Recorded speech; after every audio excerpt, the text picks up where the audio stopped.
Any response? Good evening. I heard that you were a wild group.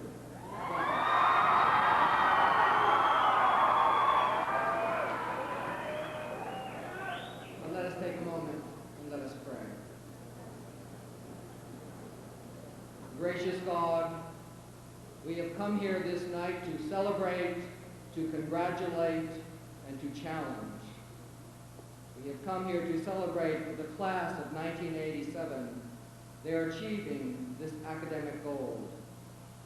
We give you thanks for their parents, friends, colleagues, and staff that have encouraged them, supported them, and helped them achieve this accomplishment. This night, we congratulate them as they walk across this platform to enter into new roles in this world. So we challenge them. We challenge them to dream the impossible dreams, to have the visions of what a world could be without war, without poverty, where all people are created equal. May they be challenged by lofty goals and set their sights high in accomplishing the work that is set before them. Amen.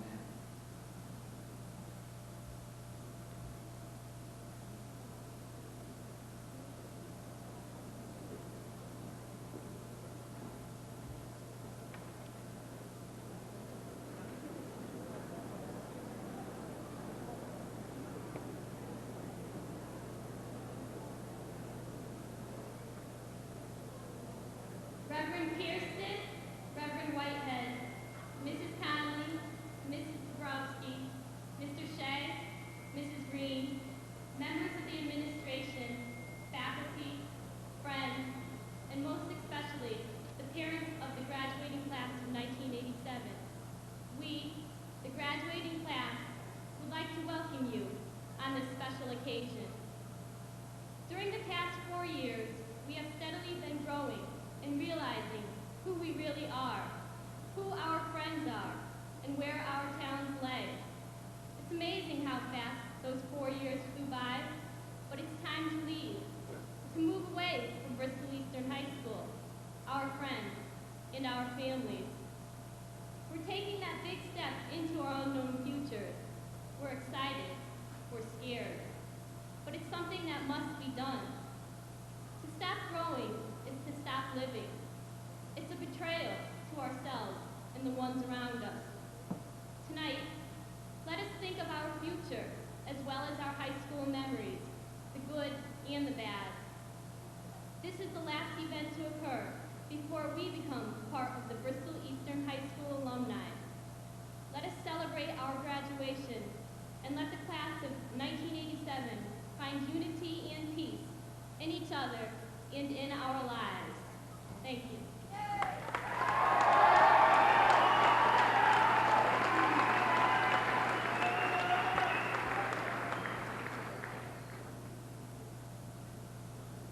Reverend Kirsten, Reverend Whitehead, Miss Connolly, Miss Bobrowski, Mr. Shea, Mrs. Green, members of the administration, faculty, friends, and most especially the parents of the graduating class of 1987. 1987 marks the 200th anniversary of the United States Constitution. Anniversaries are times for recalling origins and celebrating growth. The bicentennial of the Constitution is a time to look back on the beginning of our democratic system and to reflect on 2 centuries of development within its framework. Tonight, our graduation is an anniversary celebration as well. It is a time to look back on the beginning of our education and to reflect on our 12 years of development within the framework of the public education system.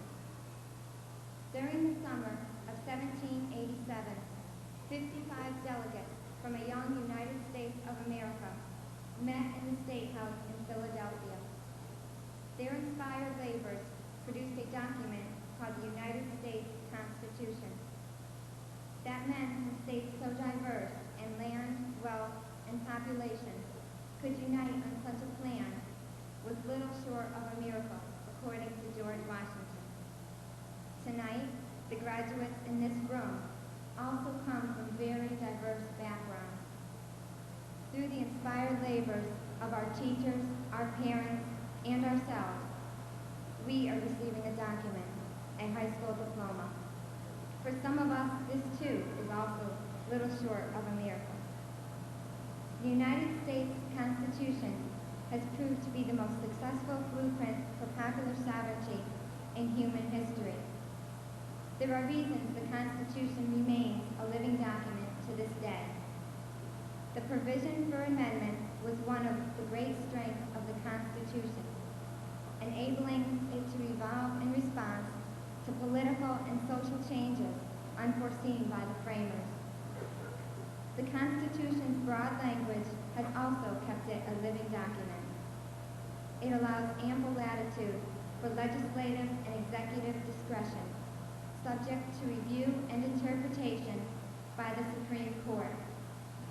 Without such flexibility of interpretation, we might now be recalling the 1787 Convention as only a bygone episode, rather than celebrating 200 years of government under its rule. A high school diploma has also proved to be a successful document as well. It is only a living document, however, if it is used as a blueprint for future success. The provision for amendment is one of its great strengths. We have the opportunity to amend our diploma through further schooling, work experience, and life experience. The diploma we have earned tonight should reflect our commitment not to end our education, but to further our learning. We must have the strength as tomorrow's citizens to respond to political and social changes unforeseen by our framers. We must develop the skills and the knowledge needed to face a new century. Without such flexibility, without such growth and perception, our generation will be recalled as only a bygone episode, rather than the origin of the leaders we all have the opportunity to become. Thank you.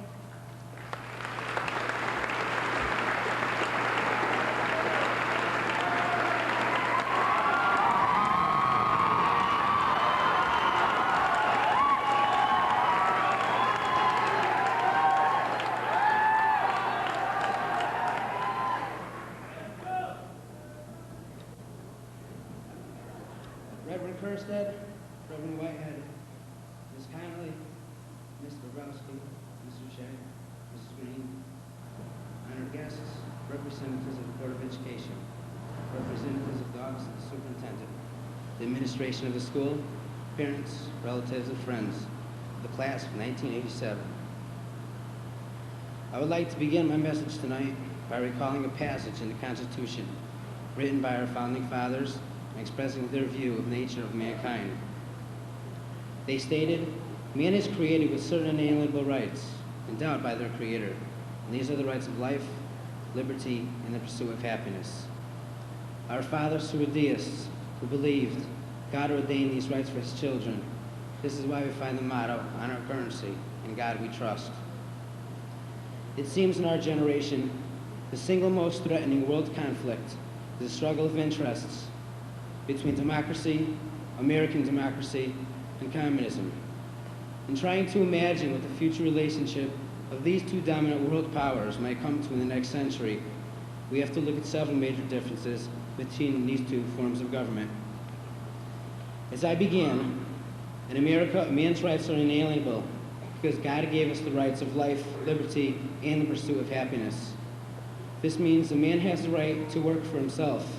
He can set his own goals. He can work for his own fulfillment. He therefore has the right to his fruits of his labor. This does not mean America allows those who cannot satisfy their human needs to die in poverty. America respects the human rights of all through the greatest social network of human services in the world. Communistic countries, while claiming to give each according to his needs, in fact deprives each man through a godless bureaucracy, and a man is told his needs by a state and denied his God-given right to work for his own personal interest. Under governments like this, a man's happiness is limited by his government. However, the threat to democracy is not communism, but ignorance.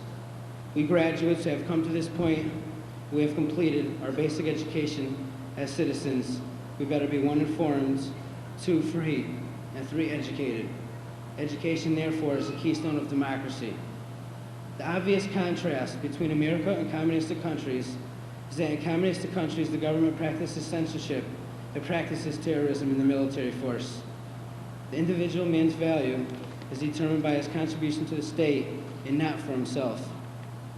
In America, a man is a limitless, free spirit with the right to determine his own value, and the founding fathers of our country attributed those rights, a gift from God, our Creator. They called them the inalienable rights of man. With those rights, as with all rights, there are necessary responsibilities. In a democracy, the state has a responsibility of educating its citizens. The citizens have the responsibility of being educated, responsible, and informed. This is the kind of citizens who are seated in front of me tonight. To my fellow classmates who are embarking on further education and working careers, I wish the best of luck and blessing of God to all my classmates. To the class of 1987, thank you.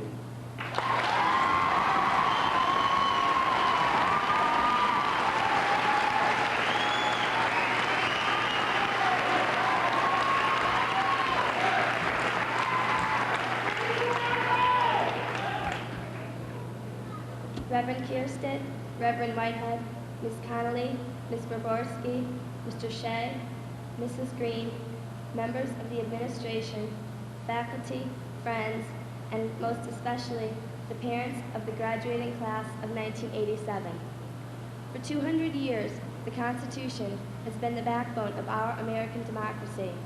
Soon, the young adults you see before you, the graduating class of 1987, will be the people interpreting and carrying out the wishes of the Constitution in order to meet the needs of a changing society. With the freedoms given to us by the Constitution, the freedom to be ourselves, we can find our own identities and begin to make our contributions to the future. One of the primary functions of the Constitution is to protect the individual, and that is what we are trying to become. In no other country are people given a better opportunity to define themselves. The freedoms outlined in the Bill of Rights allow us to express ourselves in many ways. But in order to keep and successfully use those freedoms granted to us, we must never become ignorant of the world around us. We must make choices we believe in, and we must ignore the demand for conformity. We won't long keep the right to think and express what we wish if we do not also grant that same right to all people. The actions we take must not impose upon the freedoms of others. By allowing others to speak and ourselves to listen, we can be introduced to new ideas that we can either accept or reject. The freedoms of others enhance our own by exposing us to different views and impressions. Standing up for oneself and yet accepting alternate ideas brings vibrancy and excitement to life. If we were all the same and had identical feelings, life would be dull.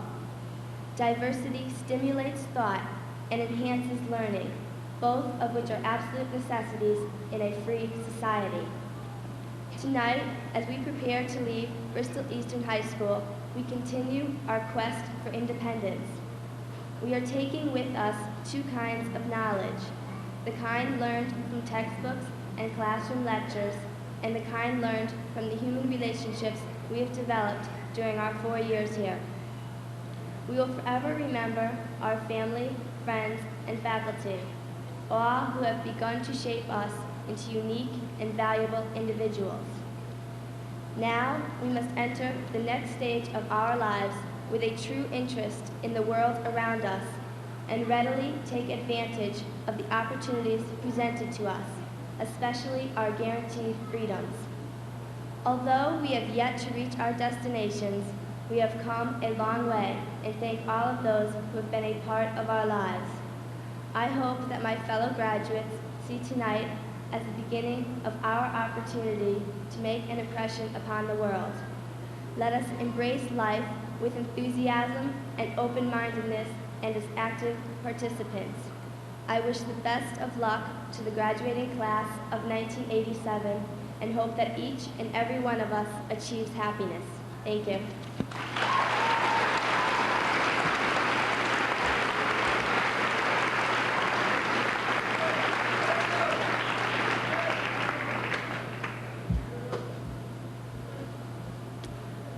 Reverend Kierstead, Reverend Whitehead, Ms. Conley, Mrs. Grabowski, Mr. Shea, Mrs. Green, members of the administration, faculty, friends, and most especially the parents of the graduating class of 1987. The class of '87 graduates in this, the 200th year of our Constitution. The responsibility to keep that precious document alive and well for a good part of the next 200 years will be ours. It's tempting to debate which of the freedoms found in the Constitution is most important. Of course, no one freedom alone is most important. Each finds life in its relationship with the others. Let's, however, focus on one that is absolutely crucial to our way of life: freedom of the press. Actually, both freedom of the press and freedom of speech are, in principle, one and the same. The press, those who gather, investigate, and report the news, is free, within reason, to say what it wishes, and we, as individuals, of course, are free to do the same. But even freedom of speech loses some of its value if we don't know what those who govern us are doing. The only link between us and our government is the press. The only way we know what is happening in Washington, Hartford, or right here in Bristol is by what is reported through the media. Without freedom of the press, freedom of speech would be limited. We probably wouldn't have much to say if we didn't know what our government was doing. Obviously, we need the press to be informed, and we need to be informed to keep our freedom. Television serves as a valuable function in reporting the news. Certainly, there is no way for a newspaper to recreate the visual impact that television can have. Who will ever forget the explosion on the Space Shuttle Challenger? The television news is still limited. TV news is essentially a headline service. It offers little depth. Watching a picture and listening to words at the same time can be confusing, and we don't retain much. The newspaper or news magazine, in other words, the printed word, should be our primary source of news. Think of its advantages. We can pick it up and read it at our own convenience. We can read it at our own pace. We can reread it and digest it. We can find many opinions about the same event in just one paper. If we, as individuals, have something to say, how much more value and power do our words have when they are quoted by a reporter or appear in a letter to the editor? The nature of television news simply doesn't allow for all these options. Unfortunately, surveys indicate that newspaper readership is down. It seems that the written word has taken a back seat in our society. If this is true, we run a risk of being less informed or misinformed, either of which can dangerously weaken and jeopardize our freedoms. Freedom is not free. We have to actively participate, even if it's only reading the news day to day. Our founding fathers' noble goal to create a more perfect union is something we may never achieve, but we have to keep working at it. It's in this, our daily plugging away at keeping informed, that the Constitution finds life. Just one generation of intellectual backsliding can cause us to lose all those freedoms that others have worked so hard to maintain. We cannot rely on television to inform us and educate us. We must pick up the newspaper and read it. An informed public relies on the written word, and it is only through the written word that our generation can remain concerned with and involved in our government and preserve the freedoms of our Constitution in which it has given us. Thank you very much.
Reverend clergy, members of the Board of Education, staff members, faculty,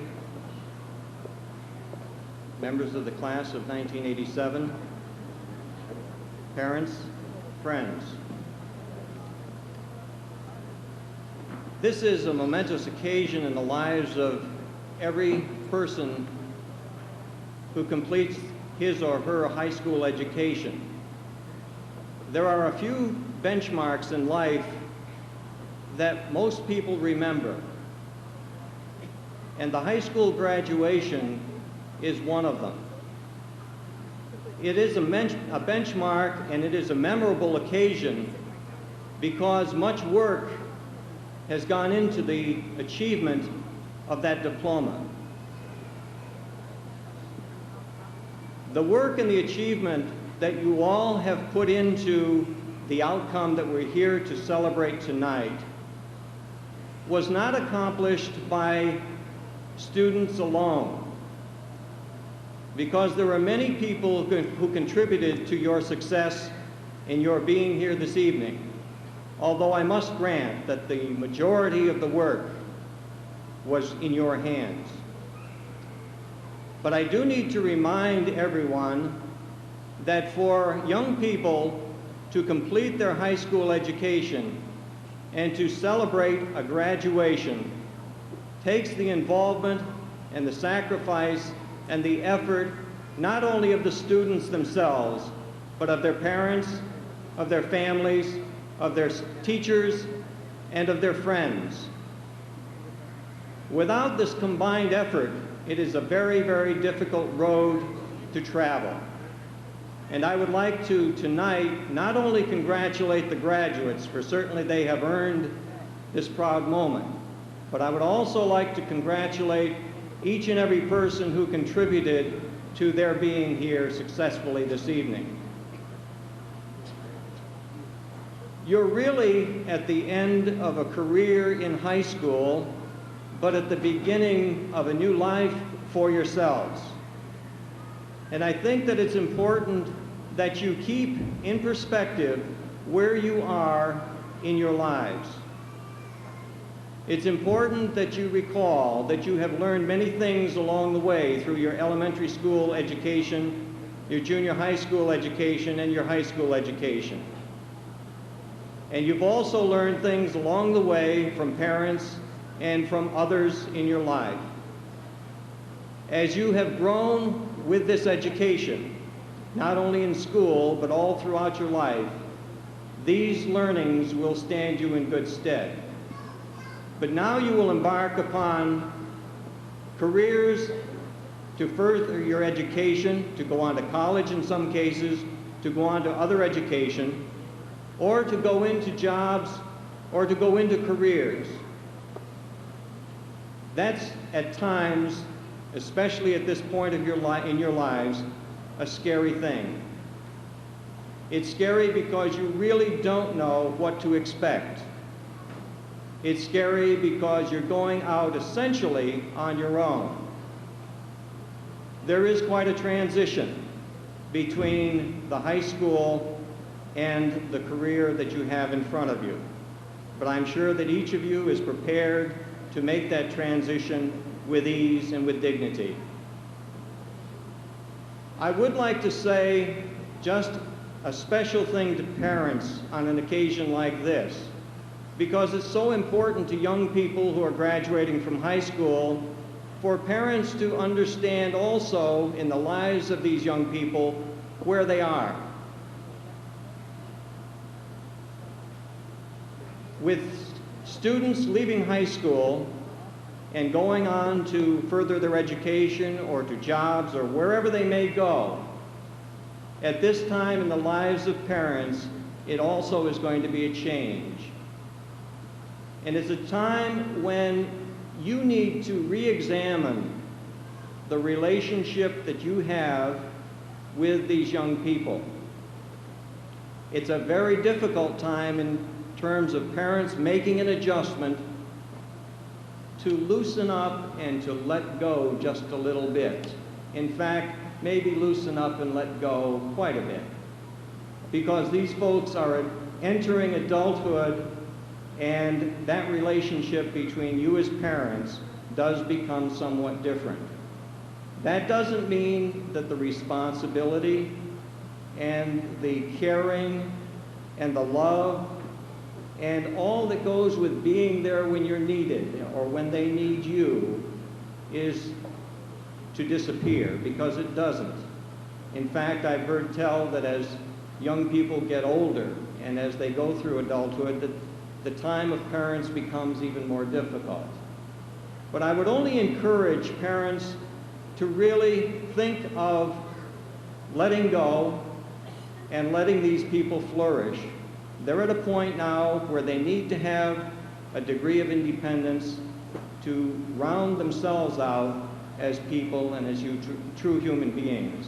And I would encourage that to take place.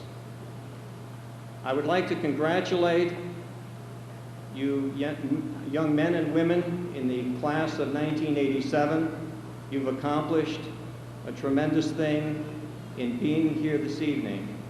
We're all proud of you, and we wish you the best. Thank you very much.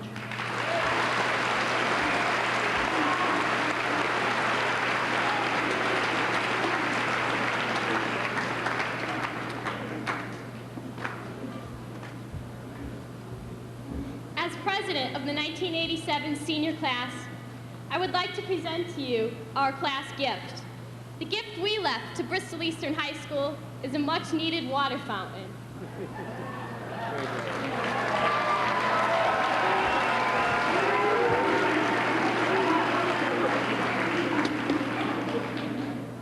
Thank you very much, Mary, for the class gift.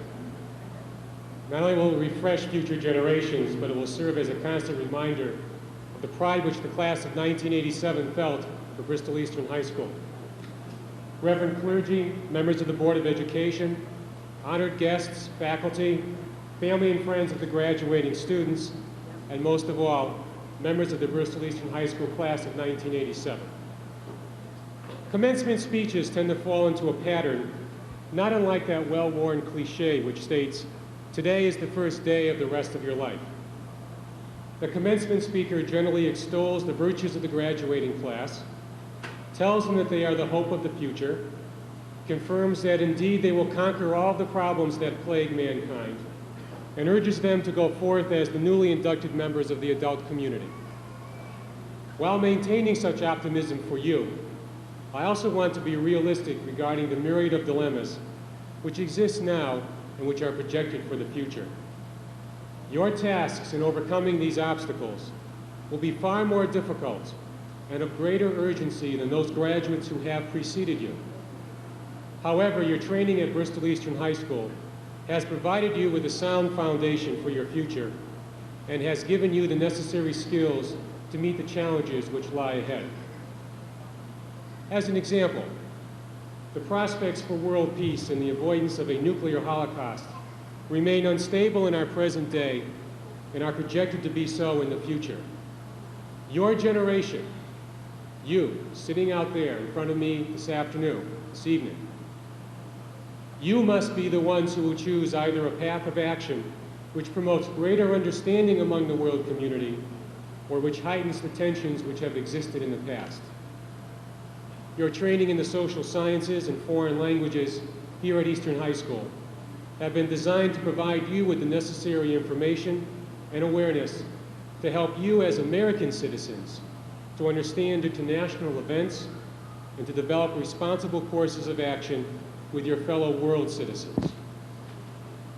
Past graduates have made important contributions to the physical sciences and public health. While their work has helped to eradicate the basic biological and environmental diseases which have plagued mankind for centuries. Fortunately, most of us are now free of things such as polio, for example. New and far more deadly dangers confront us. You, the graduating class of 1987, will be in the vanguard of the movement as future researchers, citizens, and parents to overcome these new and emerging threats to our health. Your studies at Bristol Eastern in science, health, and physical education have informed you of the type of lifestyle necessary for sustained health, the effects of pollution upon our environment, and the hazards of self-indulgence to the human being. As our economy, both here in Bristol, in the nation, and across the world, changes from one of manufacturing to one of information processing, a basic ability to communicate in standard English and by the computer terminal will be required of each of you. Your experiences with us in composition, literary analysis, data processing, and computer programming will be the cornerstone of your abilities to adapt to the ever-increasing rapid rate of change which will confront each of you during your lifetime. As your leisure time increases and the formal workday is shortened, your generation will be the one to seek creative outlets for your energies and a means of enriching your personal experience. Your exposure to art, music, crafts, and home economics courses have provided you with the background which allows you to enjoy the creativity of others as well as fostering creative skills among yourselves. Finally, whether you are heading into the world of work or intending to pursue additional education, it is our hope as your faculty at Bristol Eastern High School that your 4 years at the school have provided you not only with the basic academic knowledge for success, but also with the attitudes necessary for responsible citizenship. Those of us in earlier graduating classes and earlier generations who have preceded you welcome you now into the adult community. We urge you to go forth to join us in our collective effort to make our world, nation, and Bristol, Connecticut a safer and more personally satisfying place for us all. And now, Ms. Connolly, representing the Board of Education, it gives me great pleasure to present to you the Bristol Eastern High School class of 1987 and to certify as their principal that those members here present have met the graduation requirements established by both the Boards of Education for the state of Connecticut and for the city of Bristol. Congratulations, ladies and gentlemen.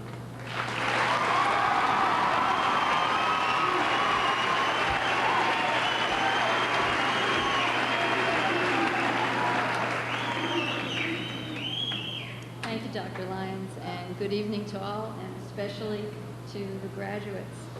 And on behalf of my fellow Board of Education commissioners, I offer to you our congratulations and best wishes to the class of 1987. Dr. Lyons has extended to me the opportunity to say a few words to you, and I certainly have to take advantage of that. But I have to call upon an old songwriter to help me out. His name is Bruce Springsteen, and he wrote a song about high school. He called it Glory Days. Glory Days was his name for high school and the whole high school experience. And those of you who are a little bit familiar with that song would recall that he sings about several of his classmates, the classmates that he knew in high school and how they turned out several years later. Two of the characters are typical characters in a high school class, the high school baseball star and the beauty queen of the class, whom he says could turn all the boys' heads. And he meets these people several years later, after graduation, and he tries to sit down and talk with them, and he can't. He finds them to be very boring, dissatisfied people, because all they can talk about, all they really want to talk about, is what they did in high school.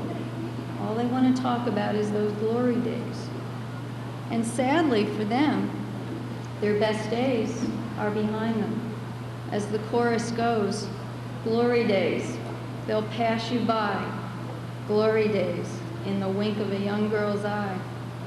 And as the song closes, it's obvious that the singer doesn't hold out very much hope for himself being any different from his classmates.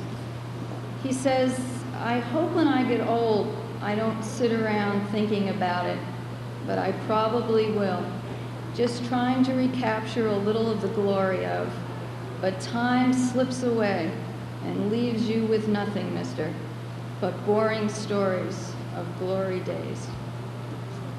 Your lives can have a different ending. If you have the ambition and refuse to be content with past accomplishments, your glory days will be part of your future, as well as your past. I hope your lives continue to be as personally satisfying as they are today, that you are as deservedly proud of yourselves in the years to come as you are right at this very moment. I wish you, the class of 1987, many more glory days. Congratulations, and good luck.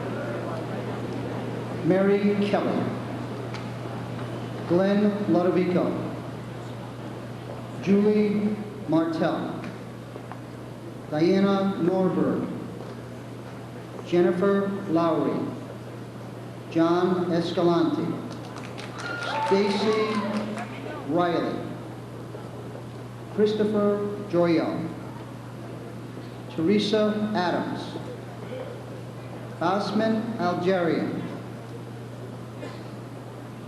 Deborah Alden,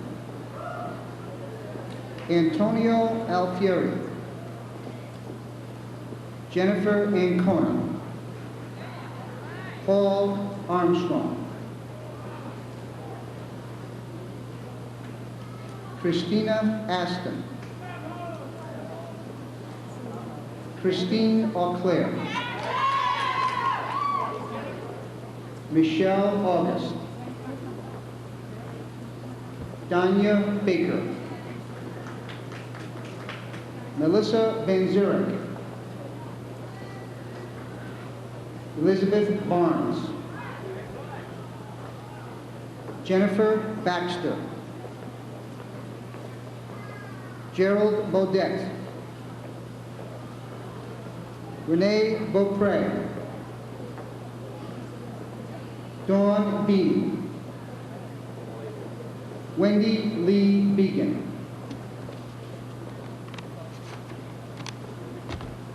Mark Benvenuto,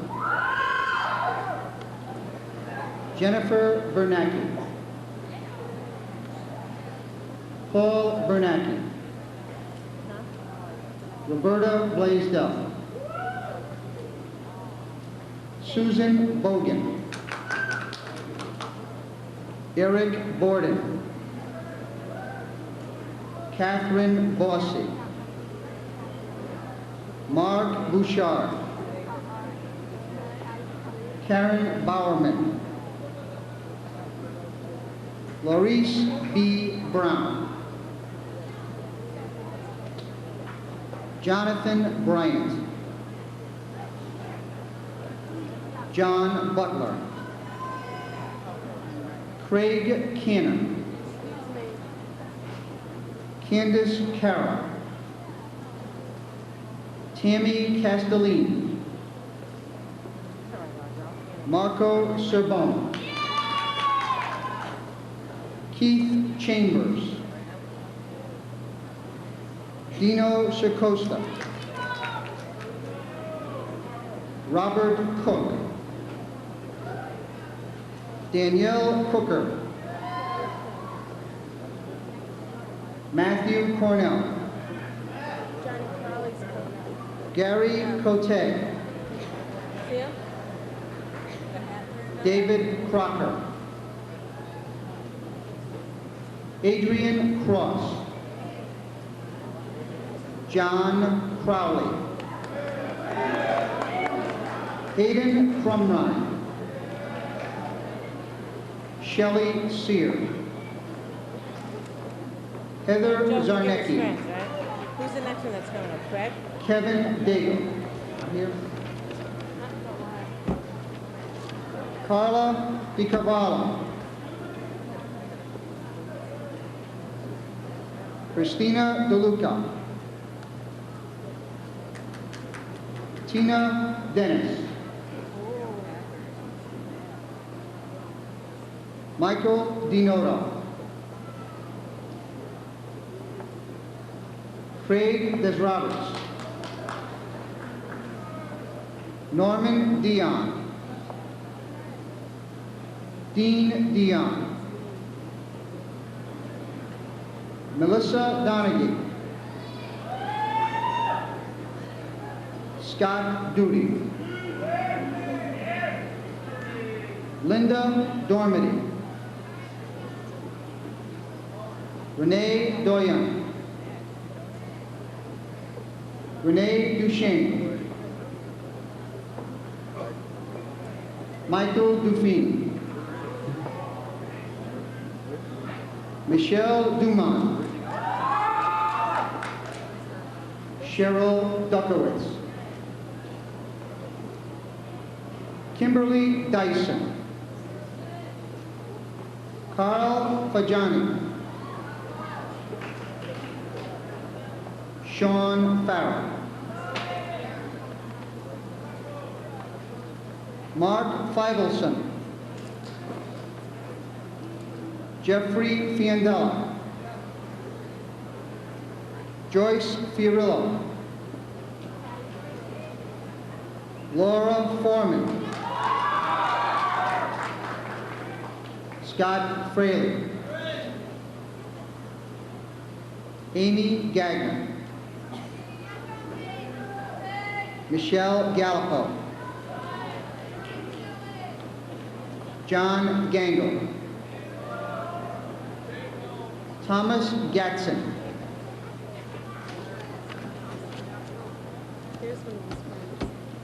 Jeanette Gauthier.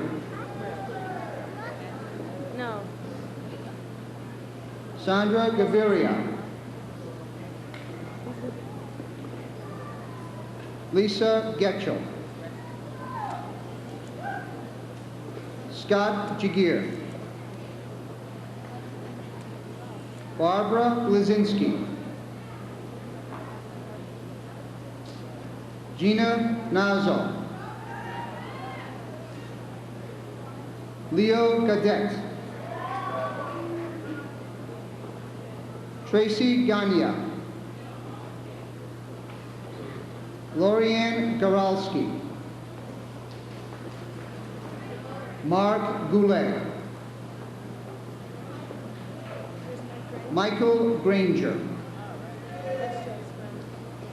Stacy Grayson. Scott Greenlaw. Michael Grzwinski.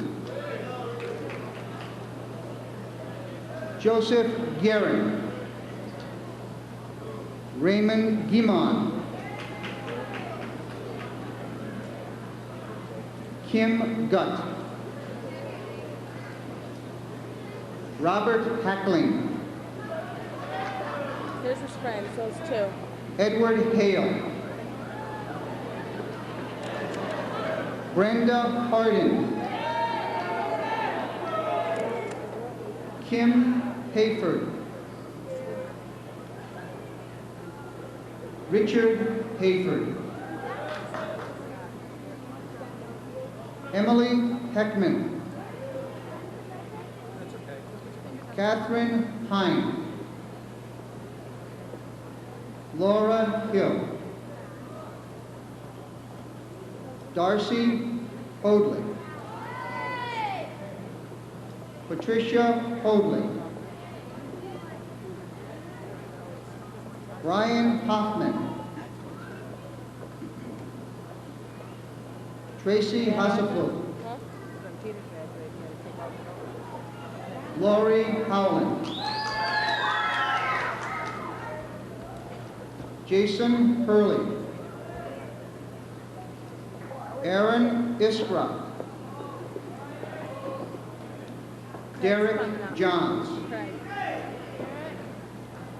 Christopher Jones. Jamie Jones. Mark Jones. Mark Karvosky. That's one of his friends, too. James Katzman. I know.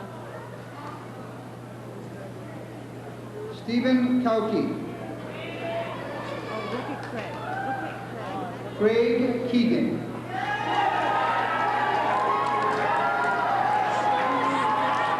Timothy Kirstead. Michael Kelly. Robert Kenny.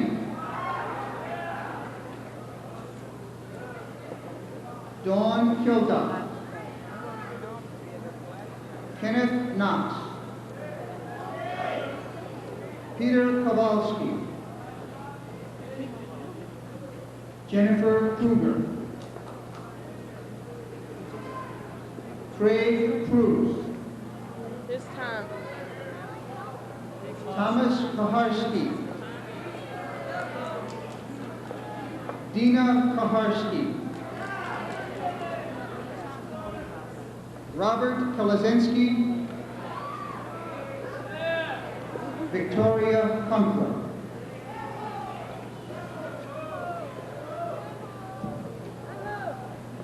Barry LaRue.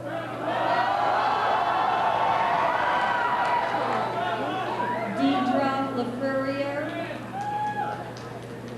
Karen Lagasse. Melissa Lamley. Rebecca Larson. Sherry Lazowitz. Kirsten Lassie. Richard Latko. Robert Latko.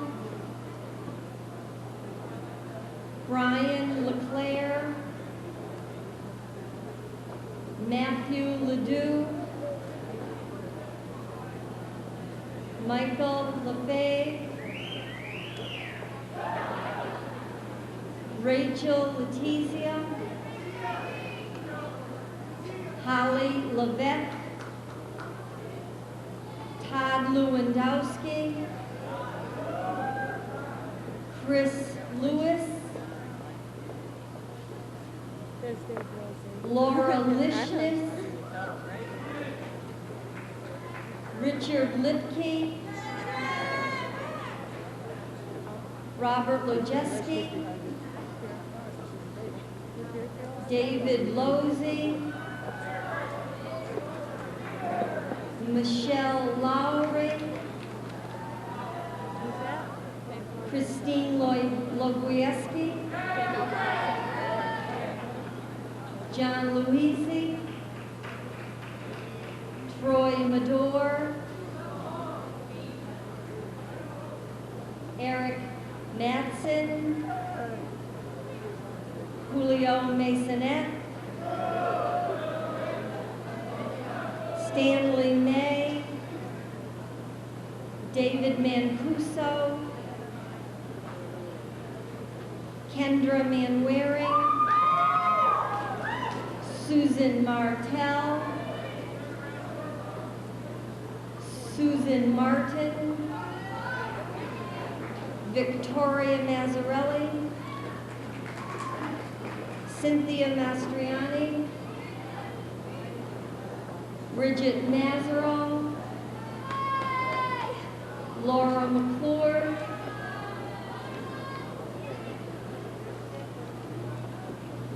Patricia McGinn, Kelly McLaughlin, Brian McMahon, Dawn McPherson,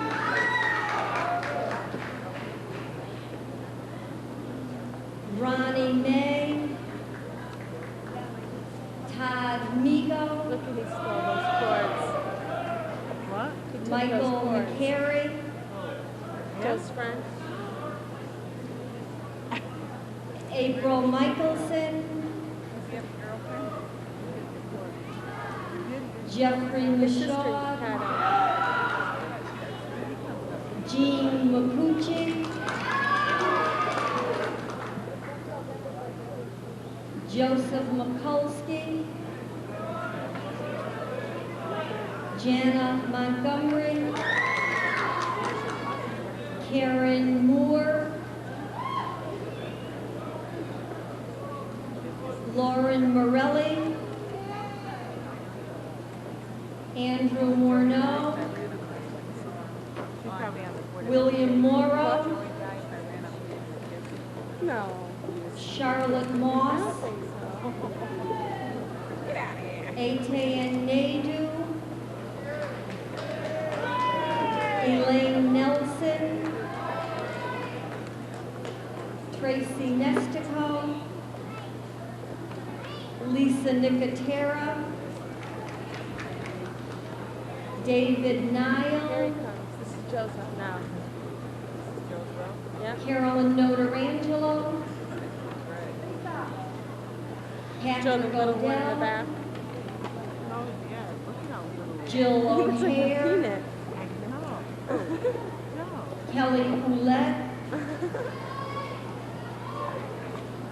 Catherine Palaya, Greg is left. Stephen Parent,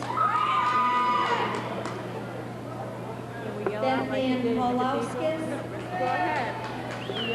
Whistle. I can't Latricia whistle. Pearson, Michael Pearson, Just yell. Linda Pelletier, Hope he doesn't throw his hat. Stephen Pelletier, Tamara Pelletier, Wayne Peplow, Catherine Perkins, Kimberly Perkins, Susan Perry,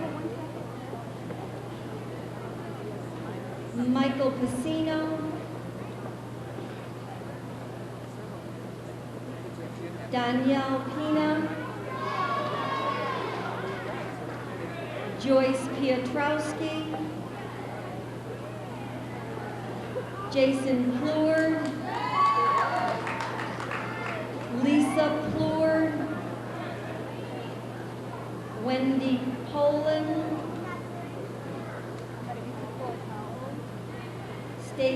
Stacy Potes,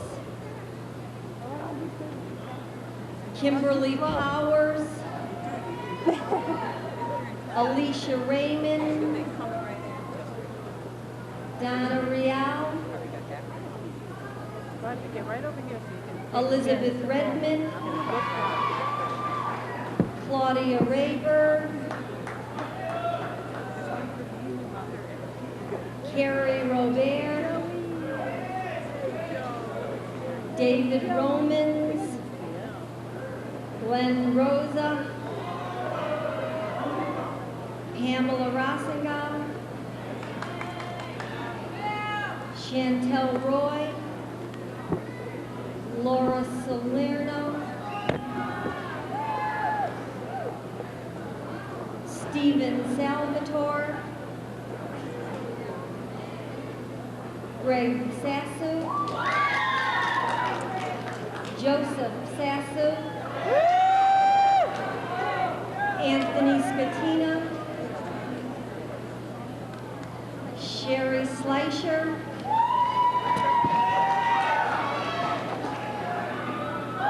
Kimberly Scholl, Dawn Champer, Cynthia Shea, Brenda Shortell, Melissa Simonik,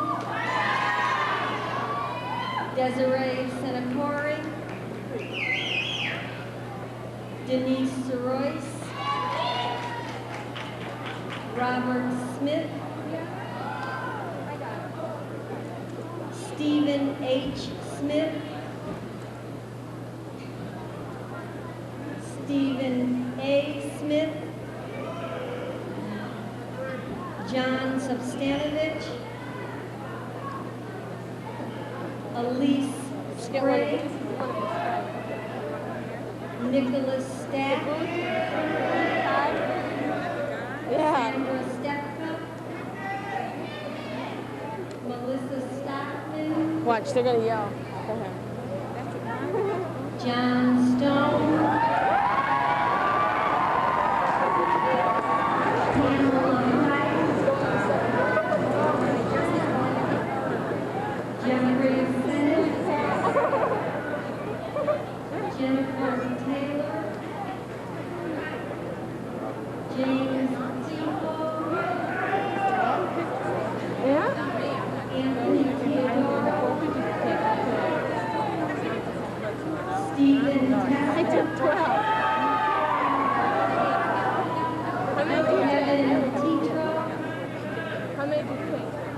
Christina Thomas,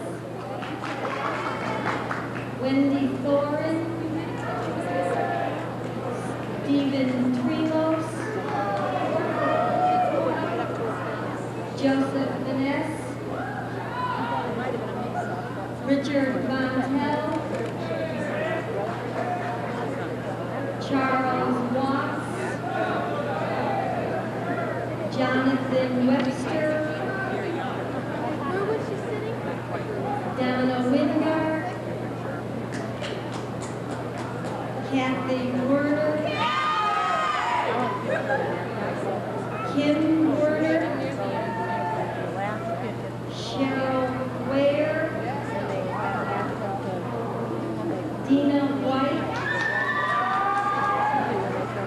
Deborah Wilkins, Troy Wilson,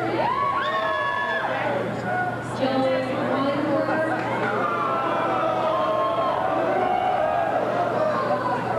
Thomas Winarski, Michael Winters, Ian Wishansky, Tamara Wojnowski, Lori Wright, Stephen Wusterbarth, and Christopher Yolanda.